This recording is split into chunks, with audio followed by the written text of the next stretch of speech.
The fluorescent lights of Fort Braxton's recruitment center buzzed overhead, like angry wasps as Maya Chun pushed through the heavy glass doors.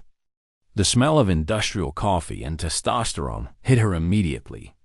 She still wore her uniform from Mel's Diner, a grease-stained apron over a faded pink dress, her name tag slightly crooked. Her sneakers squeaked against the polished linoleum as she approached the reception desk, where Sergeant Rodriguez sat hunched over paperwork, his thick fingers pecking at a keyboard with surprising delicacy. "Excuse me," Maya said, her voice barely above a whisper. Rodriguez didn't look up.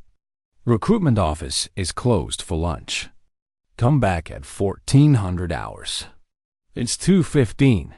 The sergeant's head snapped up, revealing a face that looked like it had been carved from granite and left out in the rain. His eyes swept over Maya's diminutive frame, all 5 feet and 98 pounds of her, and his expression shifted from annoyance to barely concealed amusement. "What can I do for you, miss?" Maya straightened her shoulders. "I want to enlist. Specifically, I want to be assigned to the sniper division."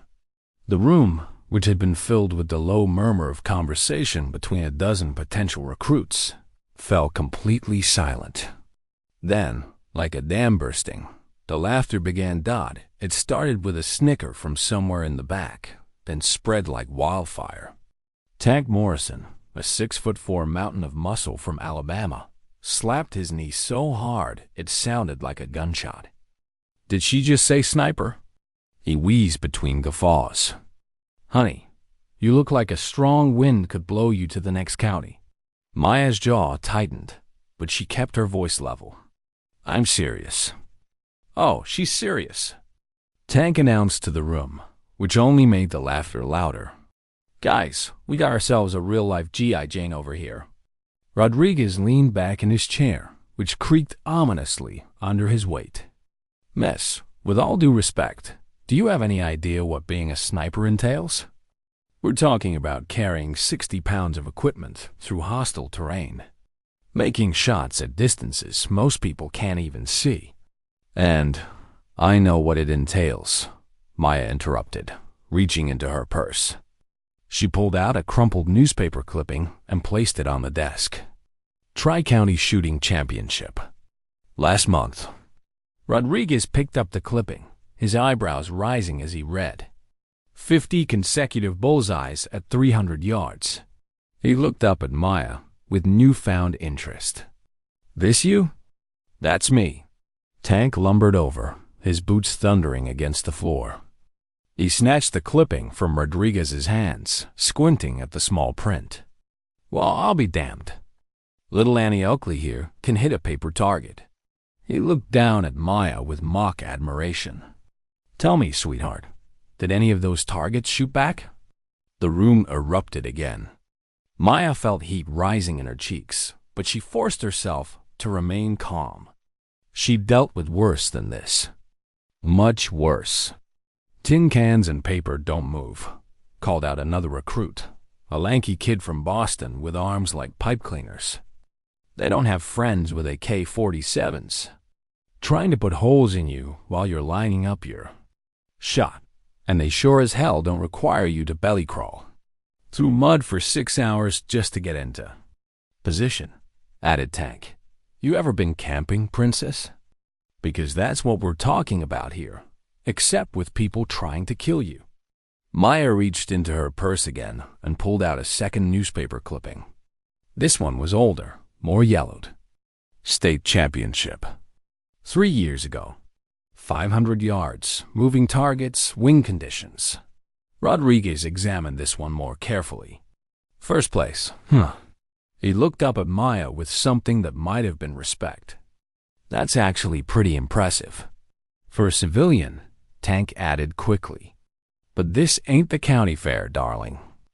This is the United States Army. We don't hand out participation trophies here." Maya's eyes flashed. "I'm not looking for a trophy. I'm looking for a job." "A job?" Tank laughed so hard, he started coughing. "Lady, this ain't Walmart. You can't just walk in here and ask to be a sniper because you won a few shooting contests. There's training. There's selection. There's a reason they call it the world's second oldest profession. Interrupted a new voice from the doorway. Everyone turned to see General Harrison entering the recruitment center. He was a lean man in his 50s, with silver hair and eyes the color of winter sky.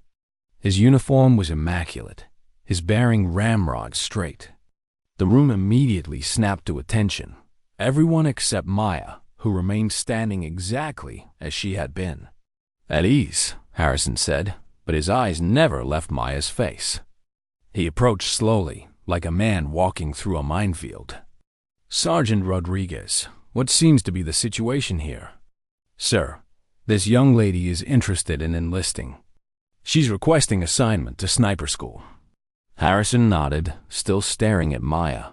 There was something in his expression recognition? Confusion? Fear? "And what's your name, miss?" "Maya Chun." The general's coffee mug, which he'd been holding casually in his left hand, slipped from his fingers. It hit the floor with a crash that seemed to echo forever in the sudden silence. Coffee splattered across the polished linoleum, dark brown spreading like spilled blood. "Sir?" Rodriguez half rose from his chair. "Are you all right?" Harrison didn't answer. He stepped closer to Maya, close enough that she could smell his aftershave, close enough that she could see the fine lines around his eyes. When he spoke, his voice was barely a whisper, but in the dead silence of the room, everyone heard every word. Black Talon mark. Maya's entire body went rigid. Her hands, which had been relaxed at her sides, slowly curled into fists. Her breathing, which had been steady despite the harassment, became shallow and quick. For the first time since entering the building, she looked genuinely rattled. The effect on the room was immediate and dramatic. The laughter died as if someone had flipped a switch. Tank's smirk faded into confusion. Rodriguez's mouth fell open. Even the kid from Boston stopped fidgeting with his paperwork. "What did you just say?" Maya's voice was different now, harder, colder, with an edge that made several people take an unconscious step backward. Harrison's hands were trembling. "The shot in Kandahar, 2,847 meters. Through a sandstorm. One bullet, 3 targets lined up like dominoes." Maya's eyes narrowed to slits. "That file was supposed to be destroyed." "It was," Harrison whispered. "All of them were, except for one copy. In my personal safe. Because I was there. I was your spotter." The silence in the room was so complete that Maya could hear her own heartbeat.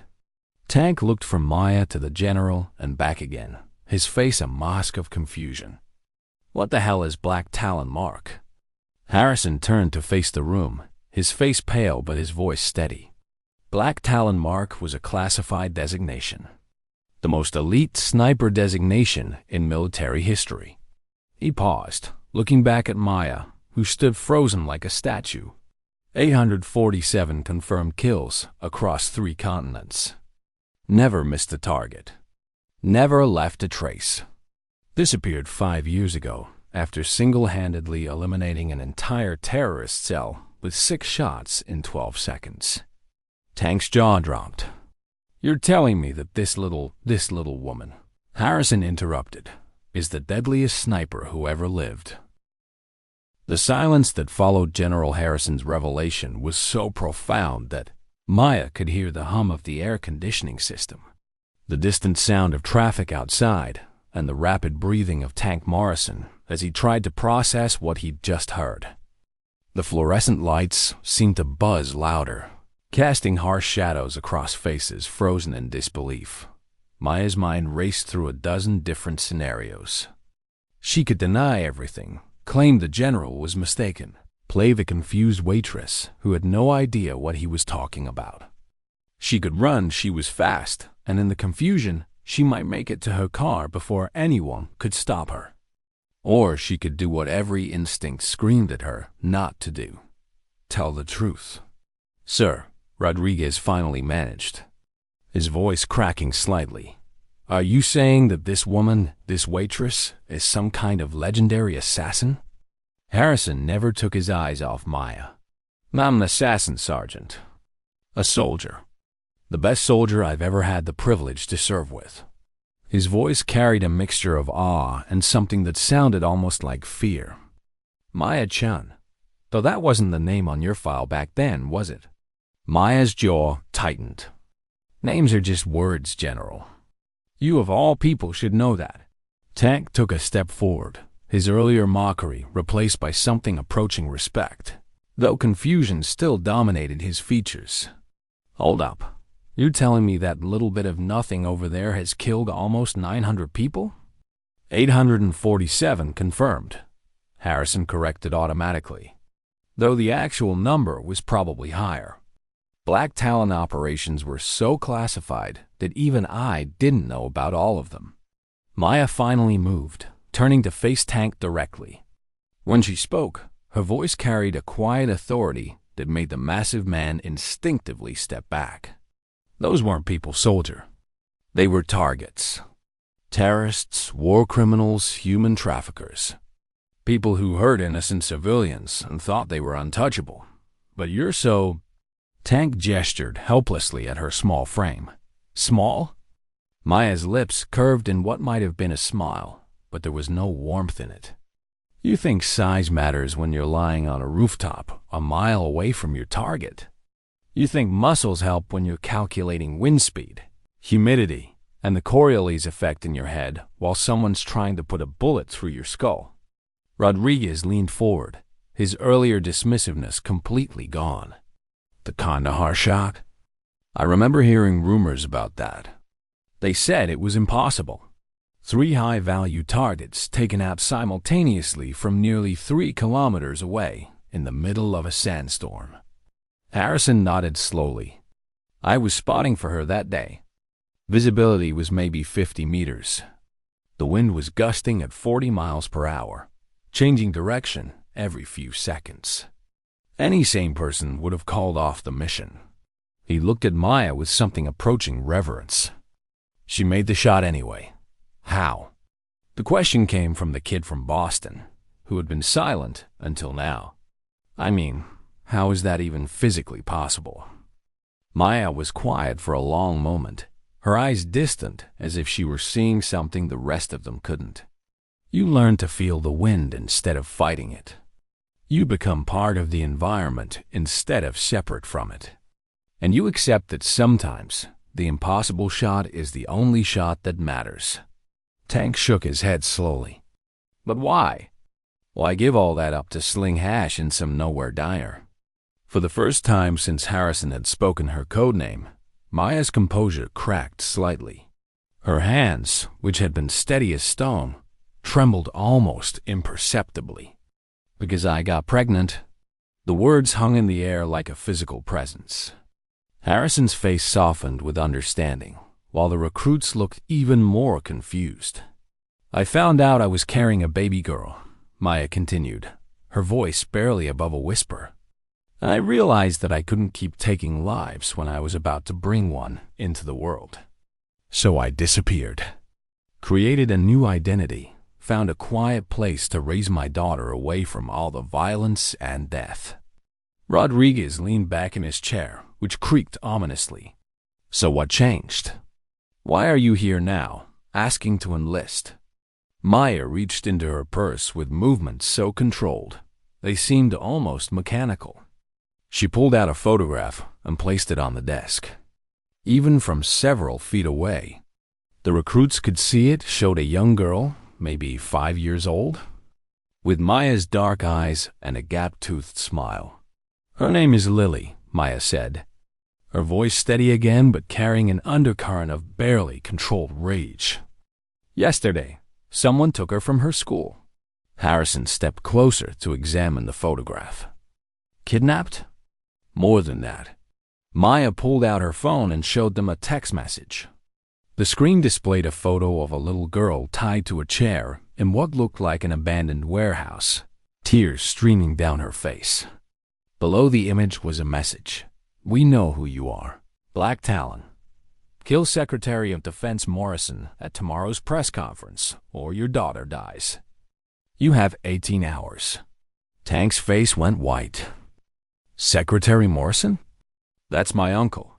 Maya's head snapped toward him, her eyes sharp as laser sights.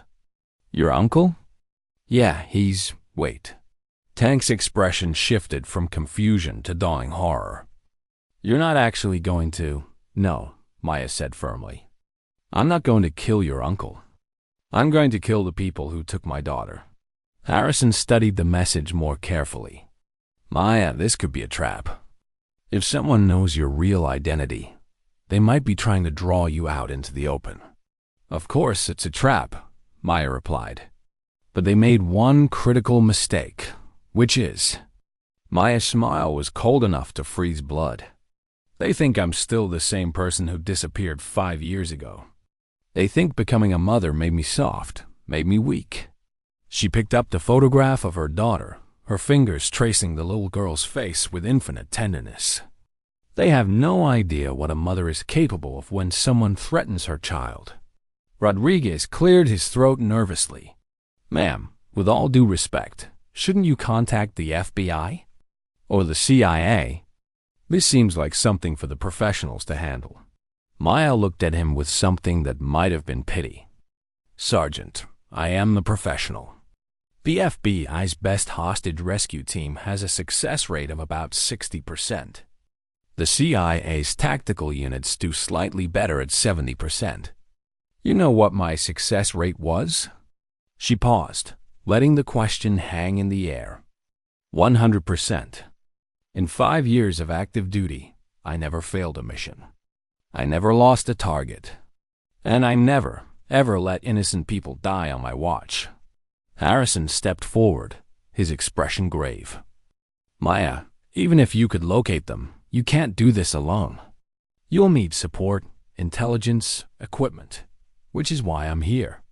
Maya interrupted. I need official sanction for what I'm about to do. I need access to military resources. And I need it now, because in 16 hours and 37 minutes, if I don't show up at that press conference with a rifle, my daughter dies.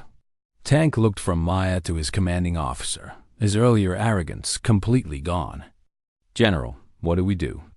Harrison was quiet for a long moment, his mind clearly racing through protocols, regulations, and possibilities.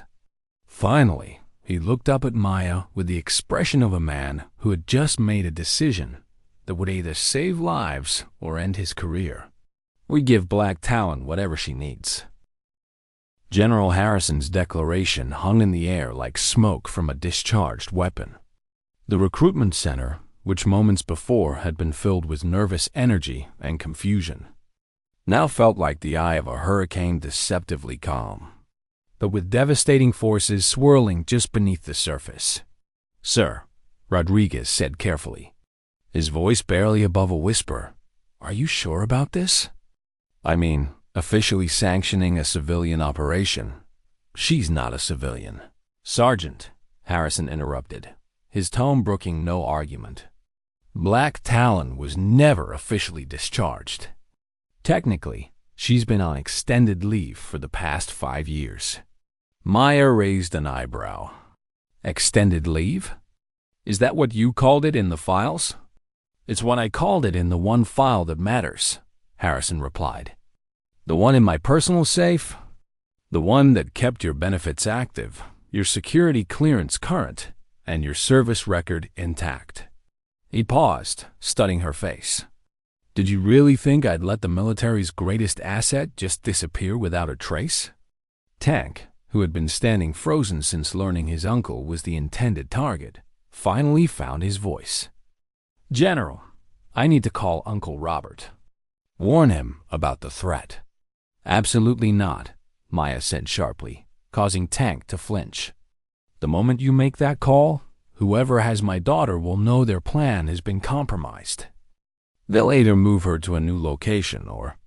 She didn't finish the sentence. But the implication was clear. But we can't just let him walk into a potential assassination attempt.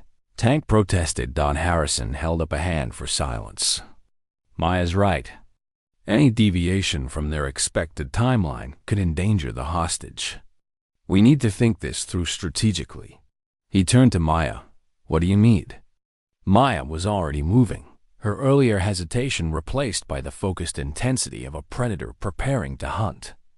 First, I need access to satellite imagery of the city. Real-time feeds, not archived photos. Whoever took Lily is professional enough to know my identity, which means they're not amateurs. They'll have multiple safe houses, escape routes, and contingency plans. Rodriguez was frantically taking notes. What else? I need a tactical team on standby, but they stay back unless I call for them. This is a precision operation, not a siege. Too many boots on the ground, and they'll panic, which means Lily dies. Maya's voice remained steady, but her hands had unconsciously curled into fists. I also need access to the military's facial recognition database. These people know who I am, but I need to know who they are. Tank stepped forward, his earlier mockery completely forgotten. Ma'am, I want to help. That's my uncle. They're threatening. And if you're really who the general says you are... He paused, struggling with the words. I'm sorry for what I said earlier. I didn't know. Maya studied him for a moment, her dark eyes seeming to look right through him. What's your specialty, Morrison? Communications and electronic warfare. I can hack into pretty much any system you need. Can you trace a cell phone signal without alerting the carrier? Tank's chest puffed out slightly. Ma'am, I once tracked the terrorist's location by triangulating the signal from his smartwatch. A cell phone is child's play. Maya pulled out her phone and showed him the threatening text message. This came from a burner phone, but even burner phones leave digital footprints. I need you to trace this signal and find out where it originated. Tank took the phone, his fingers already flying over the screen. Give me 10 minutes. Harrison was watching Maya with the intensity of a man seeing a ghost come back to life. You've changed, he observed quietly. 5 years ago, you would have already been halfway to the target location by now. You're being more methodical, more careful. 5 years ago, I only had myself to worry about, Maya replied. Now I have a daughter who needs her mother to come home alive. She paused, her expression softening slightly. Being a parent changes your risk assessment. You can't just charge in guns blazing when there's someone depending on you. Rodriguez looked up from his notes. Ma'am, what about weapons? Do you need us to requisition anything specific? Maya's smile was sharp as a blade. I have my own equipment. It's been waiting for me. Waiting for you where? Harrison asked. Storage Unit 247 at Secure Space on Maple Street. I've been paying the rental fee for 5 years, just in case. Maya's expression grew distant.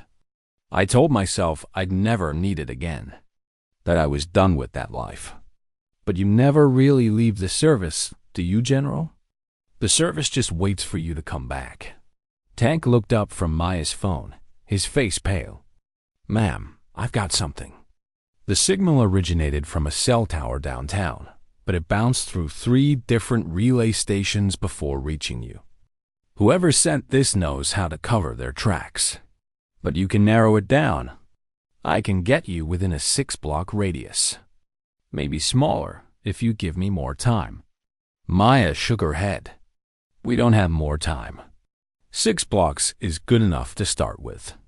She turned to Harrison. I need a vehicle. Something fast but not conspicuous. I need it now. Maya, Harrison said carefully, I have to ask. Are you sure you're ready for this? It's been 5 years since you've been in the field. Your reflexes, your instincts. Maya's response was so fast it was almost a blur. In one fluid motion, she snatched a pen from Rodriguez's desk and hurled it across the room. It struck a recruitment poster on the far wall, piercing it dead center through the O in honor and embedding itself in the wall behind. The room fell silent again. The pen was still quivering from the impact. My reflexes are fine, Maya said calmly. Tank stared at the pen, then at Maya, then back at the pen. Holy shit, he whispered. Language, Morrison, Harrison said automatically, but his voice carried a note of awe. Maya, that was a 20-foot throw. 22 feet, 4 inches, Maya corrected. And I was aiming for the center of the O. My accuracy is still within acceptable parameters. Rodriguez had stopped taking notes and was simply staring at her. Ma'am, how do you know the exact distance? Because I measured the room when I walked in. Force of habit. Maya turned back to Harrison. General, I need that vehicle, and I need authorization to access my equipment. Every minute we waste here is a minute closer to the deadline. Harrison nodded slowly. Rodriguez, get her the keys to the unmarked sedan in Space 12. Tank, I want you to set up a mobile command center. Full communications array, satellite uplink, the works. Sir, Tank said, where do you want me to set it up? Maya answered before Harrison could speak. The parking garage of the Meridian Hotel, 7th floor, northwest corner. It has clear sight lines to the downtown area and multiple escape routes if things go sideways. Harrison looked at her with renewed respect. You've already scouted locations? I've been scouting locations for 5 years, Maya replied. Every time I took Lily to the park, every time we went grocery shopping, every time we drove through the city.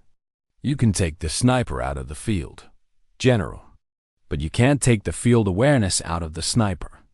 Tank finished his work on the phone and handed it back to Maya. Ma'am, I've uploaded a tracking app. It'll ping every time that number becomes active, and it'll give you real-time location data. Maya pocketed the phone and headed toward the door. I'll be in touch in 2 hours. If you don't hear from me by then, we'll hear from you, Harrison said firmly. Black Talon doesn't fail missions.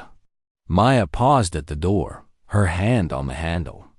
No, she said quietly, but mothers don't fail their children either.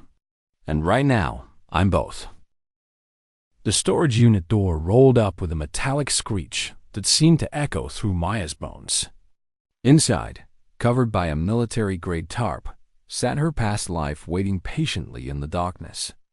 She pulled away the covering with reverent hands, revealing a collection that would make most special forces. Operators weep with envy. The centerpiece was her custom rifle, a modified Chetak M200, intervention that she'd personally fine-tuned. Over months of painstaking work. The weapon was a work of art, its matte black finish broken only by small notches carved into the stock. 847 notches. One for each confirmed kill. Maya's hands moved with practiced efficiency, assembling the rifle with the muscle memory of someone who had performed this ritual thousands of times.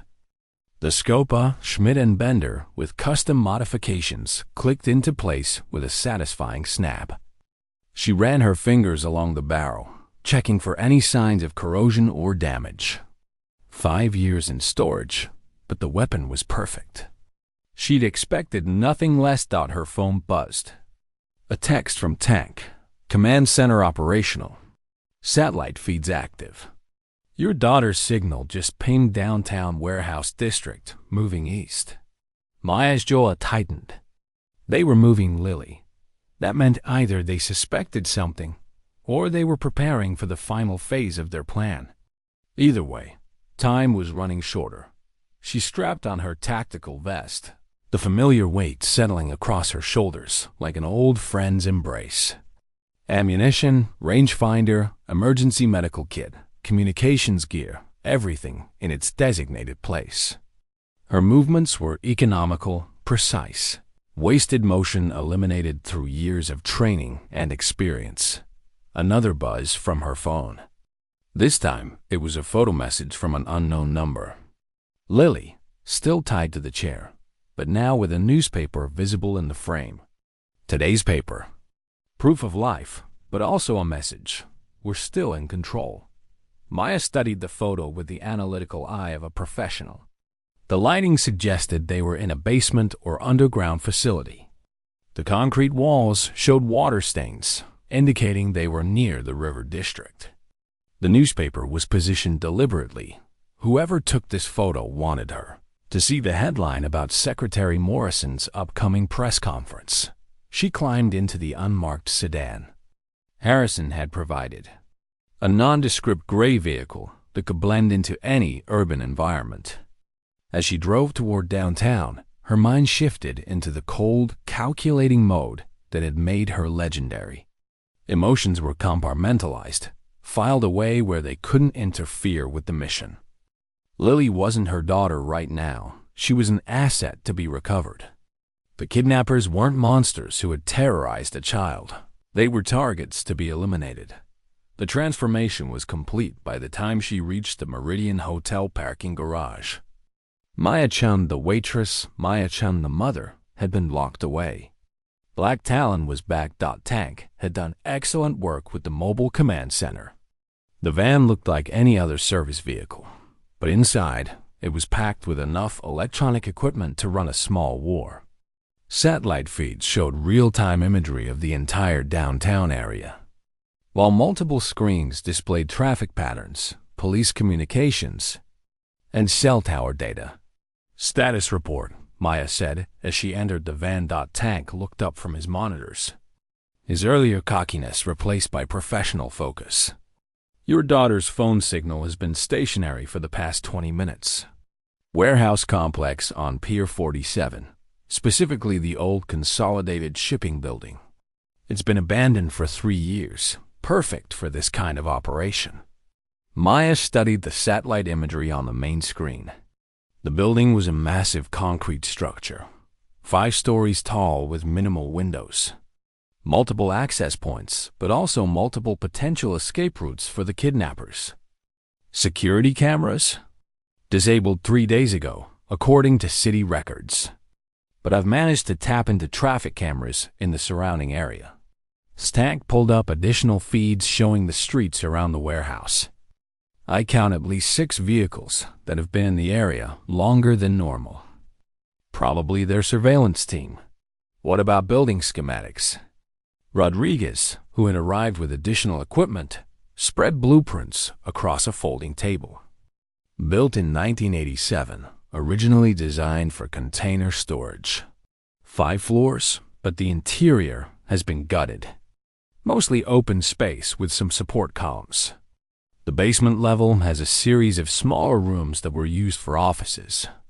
Maya traced the layout with her finger, her mind already calculating angles, distances, and potential shooting positions. They'll have her in the basement. Easier to control, harder for rescue teams to access quickly. She looked up at Tank. "How many heat signatures can you detect?" Tank's fingers flew over his keyboard, switching to thermal imaging. "I'm reading 12 distinct signatures. 11 adults, 1 child-sized." His voice softened slightly. "The child's signature is stationary, probably restrained." Maya felt a flicker of rage threaten to break through her professional composure, but she pushed it down. Emotion was a luxury she couldn't afford right now. Weapons? Based on the thermal signatures and movement patterns, I'd say they're heavily armed. Probably military-grade equipment. Tank paused, studying the screen more carefully. "Ma'am, there's something else. The way they're positioned, the patrol patterns. These aren't street criminals or even typical terrorists. This is a professional military unit." Maya wasn't surprised. Anyone who knew her real identity and had the resources to orchestrate this kind of operation would have serious backing. "Any idea who they're working for?" "Still running facial recognition on the traffic camera footage, but so far nothing's coming up in the standard databases." Tank looked frustrated. "Whoever these people are, they're ghosts." Maya checked her watch. 14 hours and 23 minutes until the press conference. Plenty of time to end this, but only if she moved fast. "I need overwatch position. Somewhere with clear sight lines to the warehouse and multiple escape routes." Rodriguez pointed to the blueprints of a neighboring building. The old grain elevator, about 800 meters northeast of the target. It's been condemned for years, but the structure is still sound. 12 stories, and the top floor would give you perfect visibility. Maya studied the positioning. 800 meters was well within her effective range, and the elevation would allow her to see into the warehouse's upper floors. Perfect. Tank, I need you to monitor all communications in the area. Police, emergency services, even civilian cell traffic. If this goes sideways, I need to know about it immediately. Yes, ma'am. Tank hesitated. Ma'am, what about backup?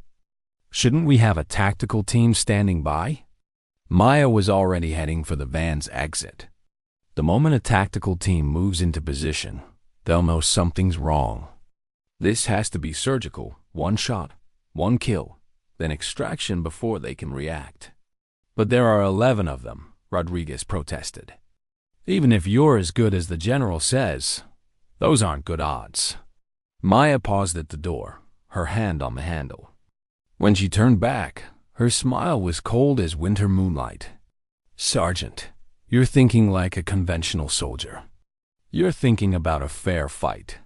She shouldered her rifle case. I don't fight fair.